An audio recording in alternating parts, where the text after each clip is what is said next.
Good morning, friends. After a long gap, we are again back to Physics Unveiled. Actually, due to several, office assignments and office engagement, I was not able to give proper time to my channel. Seriously, apologies for all those dedicated subscribers of my channel that I am not keeping my words and I'm not able to put up the content time to time basis. But once again, I have resolved in this particular new year that I'll be putting up the content in regular interval so that every day now we'll see our content in between Saturday to Sunday. Now, without wasting much time, let us dive into the subject.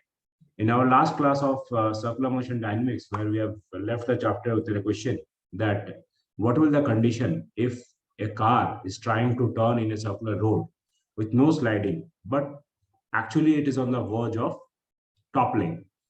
And I have asked you that why the car with overweight or with maximum weight topple easier than the car with minimum medium height or lower height. So we'll try to understand this. I have already drawn the diagram before you just to save our time. You can see that car is trying to take a turn in a circular motion in a circular road. This is the circular road. This is the center of the car that I am taking as a consideration. And the center of car is at a distance r from the center of circular turn.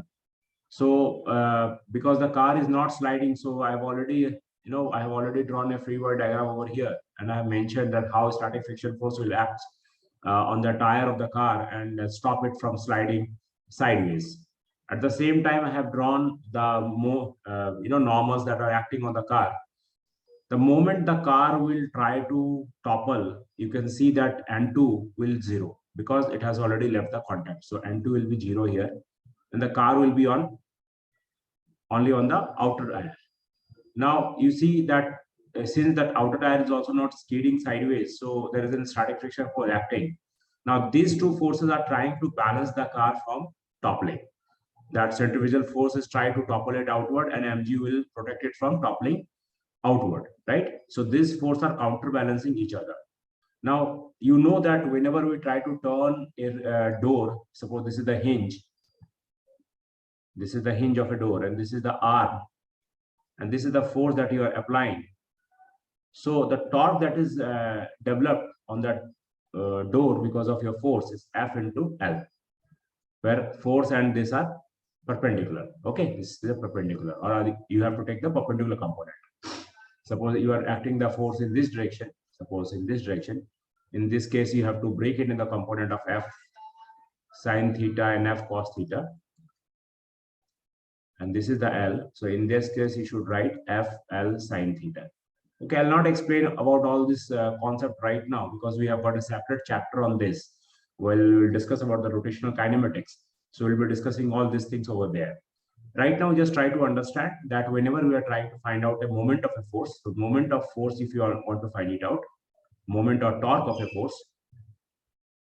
moment or torque of a force, then this is equal to F perpendicular into L.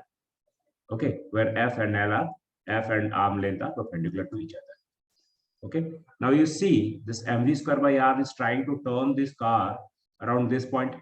So this is the force, then this will be the perpendicular distance. Okay, so this will be mv square by r into h. Now mg is trying to balance it.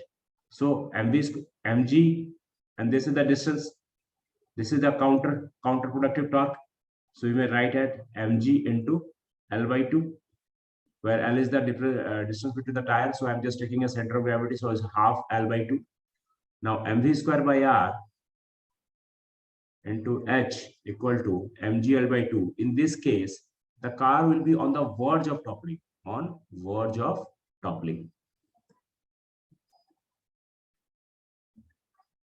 If mgl by 2 is greater than mv square by r into h, so car will not topple. Will not topple. And if mv square by r into h is greater than mgl by 2, then you can easily understand that car will topple.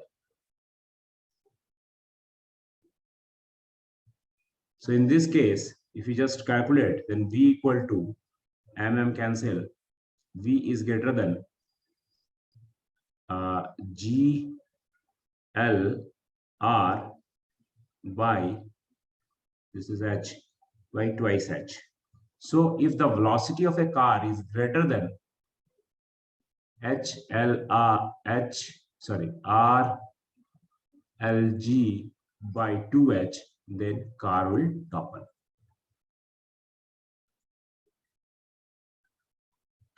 So where H is what? H is the distance of center of gravity. So if H is higher, if H is high, then V is low.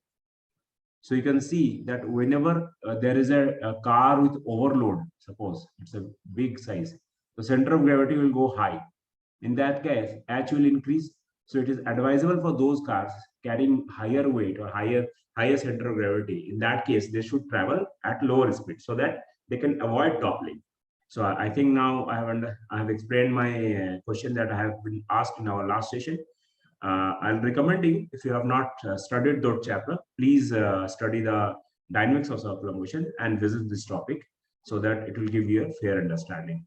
And with this, we are finishing the concept of toppling in this particular session.